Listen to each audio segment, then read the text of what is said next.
वफाकी हुकूमत ने आइंदा माली साल का बजट आलमी मालियाती फ़ंड की सिफारिशात की रोशनी में बनाने का फ़ैसला किया है। पाकिस्तान और आलमी मालियाती फ़ंड यानी कि IMF के दरमियान बजट मुज़ाकरात का तीसरा दौर कामयाब हुआ है, जिसमें इत्तफ़ाक़ किया गया है कि अक्टूबर तक बिजली और गैस महंगी नहीं होगी, जबकि तनख्वाहें और पेंशन बढ़ाने पर भी हम आहंगी हुई है। दूसरी तरफ मुल्क में पेट्रोल सस्ता तो हो गया है, लेकिन मार्केट से पेट्रोल गायब है। इन तमाम मामलात पर हम बात करेंगे। माहिर माशी उमूर शहबाज राना साहब हमारे साथ मौजूद हैं। अस्सलाम वालेकुम शहबाज। जी अस्सलाम वालेकुम अवैस साहब, कैसे हैं आप? बिल्कुल ठीक ठाक है हम। शहबाज, सबसे पहले तो यही बता दें कि पेट्रोल कहाँ गया, कौन पी गया?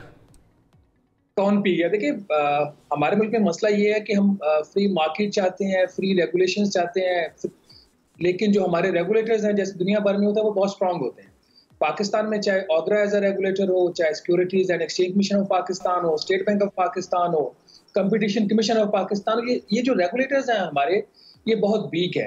जिसकी वजह से होता ये है कि इन्होंने जिन लोगों को कंपनीज को लाइसेंस दिया होता है, उसकी जो लाइसेंस की कंडीशंस होती हैं उसको ये इन्फोर्स नहीं करवा पाते। अभी भी यहाँ पे यही हुआ है, जो ऑगरा ने लाइसेंसेस दिए हुए हैं कंपनीज को, रिफाइनरीज को, उसमें जो शर्त थी वो ये कि आपने 21 दिन का जो ऑयल का जखीरा है वो आपने रखना है। तो किसी भी कंपनी ने 21 दिन का जखीरा नहीं रखा, तो ये किसका फॉल्ट है?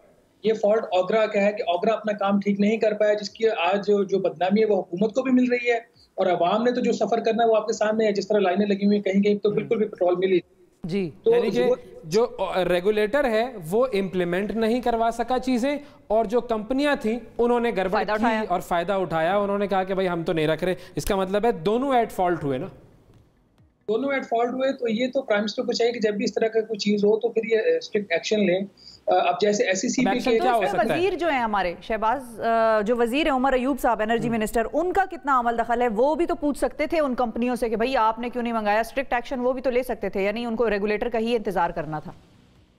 ये आपने बिल्कुल ठीक कहा कि इसमें एनर्जी मिनिस्ट्री का भी डायरेक्ट उसकी रिस्पॉन्सिबिलिटी बनती है। जब ये सारी चीजें होती हैं, आपकी जो इन्फ्लोज होते हैं, आप कितना ऑयल आ रहा है, आपकी कंजम्पशन कितनी, आपके स्टॉक्स कितने, तो उनका भी काम इसके ऊपर नजर रखना होता है। वो भी अपना जो काम है वो ठीक नहीं कर पाए। जो इस मुल्क में सबसे आसान चीज़ है कि जब कोई क्राइसिस आ जाए तो आप कमेटी बना दो, और कमेटी भी उन्हीं लोगों के ऊपर होती है जो कि रिस्पॉन्सिबल होते हैं क्राइसिस के। तो यहाँ पे जैसे मैं भी ये बात रहा था कि जब भी कोई गलत काम होता है तो वहाँ पे आपको बंदों को उनकी जॉब से फारिग करना है, उनको टर्मिनेट करना, उनको मैसेज करना है।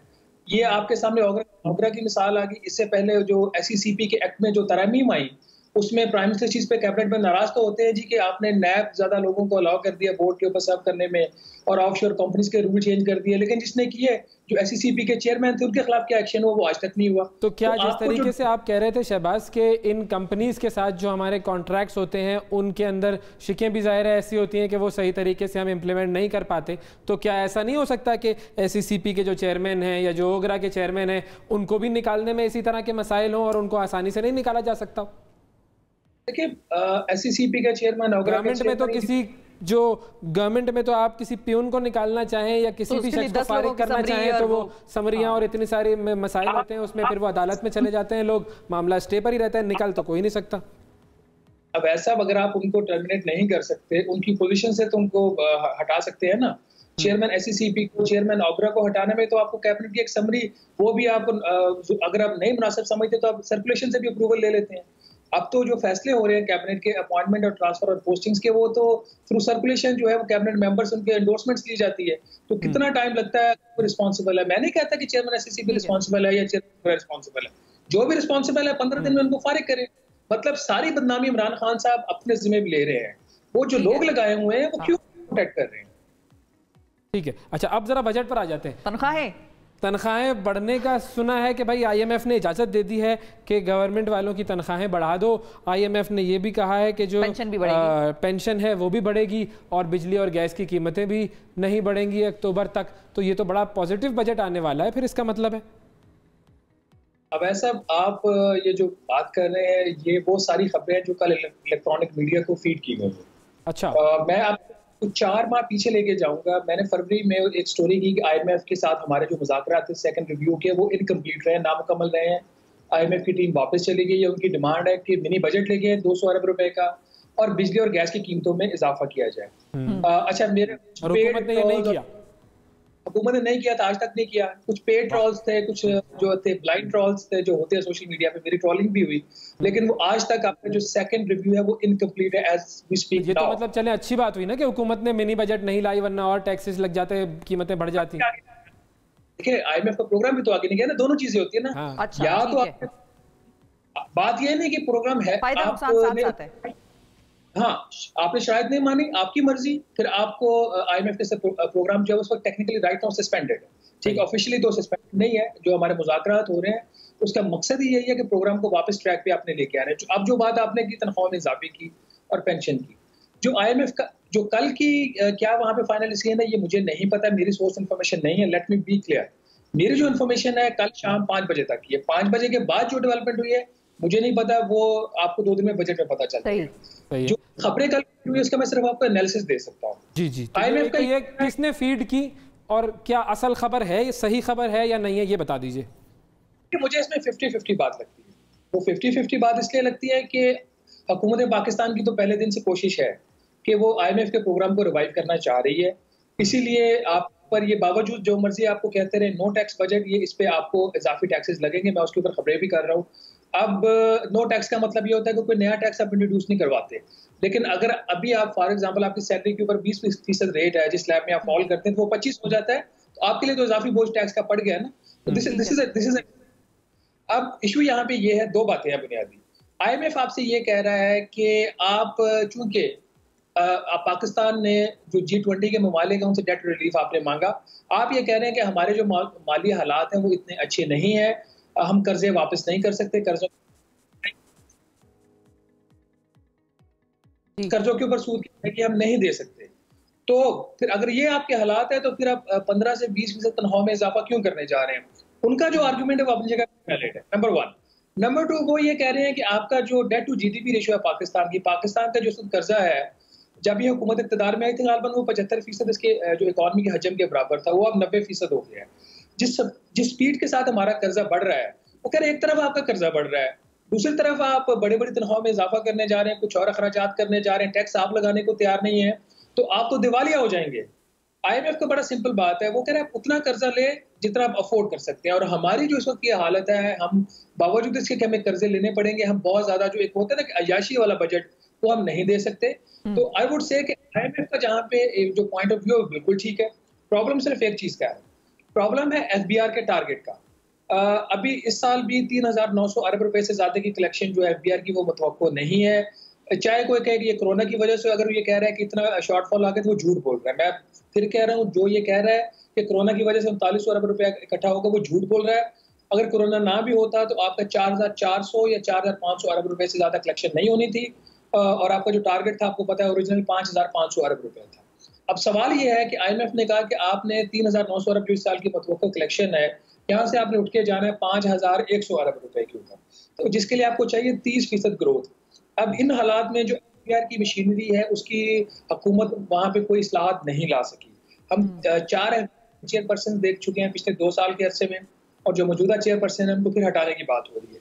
तो वहाँ पे कोई सही काम नहीं करेगा तो हटाएंगे ना। पहले हम जो बात कर रहे थे कि ओगरा वालों को हटाएं और उनको हटाएं, यहाँ पर भी यही कर रहे हैं हुकूमत कि भाई लोगों को हटाएं, और वो काम नहीं करते तो हटा रहे हैं वो, और क्या करें? मतलब कोई मतलब वो अपनी शफकत साहब थे, वो प्रेशर नहीं ले सके, जो भी था मतलब क्या कोई नया बंदा इजाद करे, क्या करे? तो नहीं ना सकते। यही बंदे जो होते हैं मार्केट में, जिनके बारे में पता होता है कि ये बड़े बड़े लोग हैं, ये काम कर सकते हैं, उनको लगाया जाता है, वो काम नहीं कर पाते, फिर हटा देते हैं।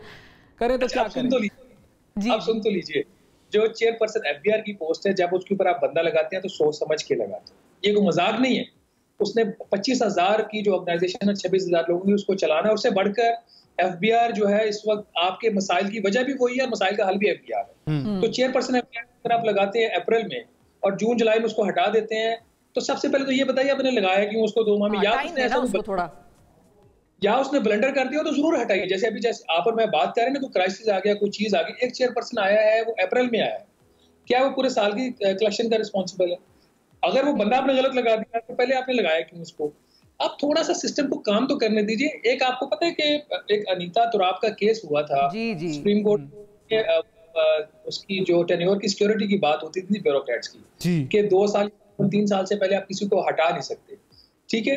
तो अब अगर एवरेज जो पीरियड है हर चेयरमैन का पिछले 2 साल में, वो 6 माह में नहीं बनता, तो मुझे ये बताइए, जो चेयरपर्सन एक बजट देता है वो उसके कंक्लूजन तक नहीं लेके जाता। तो अब किसको लाने की बातें हो रही हैं वैसे FBR में? अभी फैसला नहीं हुआ, इसमें 2 लोगों तो उन्हीं के नाम आ रहे हैं। जब ये पैनल था जो चेयरपर्सन है नौशीन जावेद का, उसमें भी उनके नाम शामिल थे, और अभी लेकिन कोई फाइनल डिसीजन नहीं है, और ये भी फाइनल फैसला नहीं है कि वो कब हटाना है। लेकिन एक बात वहाँ शुरू हो चुकी है, लेकिन जो असली बात है, अच्छा चल रही है जी, एक चीज़ जो आपने जिक्र किया था कि पाकिस्तान ने G20 ममालिक से कहा है कि भाई हमें कुछ रिलीफ दें, तो क्या जो खान साहब की एक ख्वाहिश थी और उनका एक इरादा था कि हमें रिलीफ मिले कर्ज़ों के हवाले से, तो क्या किसी मुल्क ने कहा या किसी इदारे ने कहा कि ठीक है जी हम आपकी इंस्टॉलमेंट्स रीशेड्यूल कर देते हैं, या इस वक्त जो सूरत हाल है उसमें आपको कुछ माफ़ी मिल जाएगी, ज़रा कुछ कमी हो जाएगी कर्ज़ों में? कोई ऐसी चीज़ हुई दुनिया में कहीं?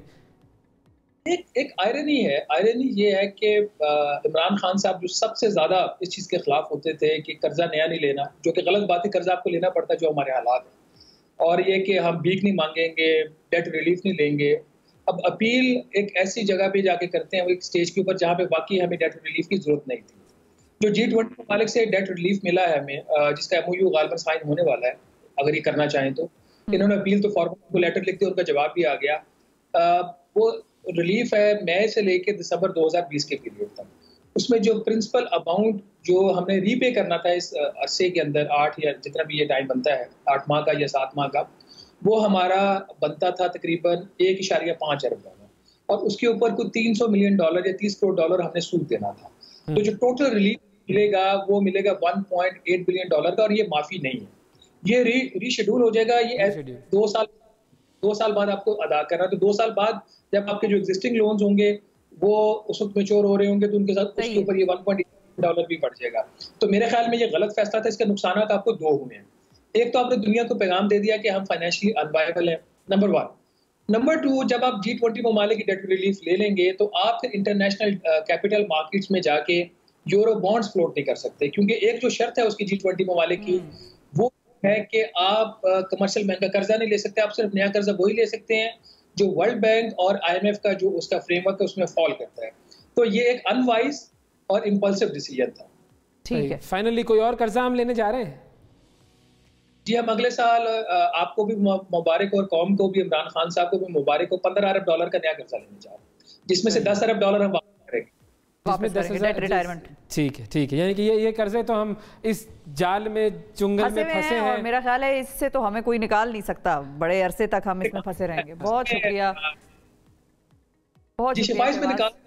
जी क्विकली बता दें, अगर निकाल सकते हैं तो बता दें, खुशी की खबर जाते जाते दे दें। आपने इजाफा करना है, आपको जो तरसीलात है पाकिस्तान बाहर से जो आपको मिलते हैं उसमें इजाफा करना, और हॉट फॉरेन मनी को आपने डिस्करेज करना है।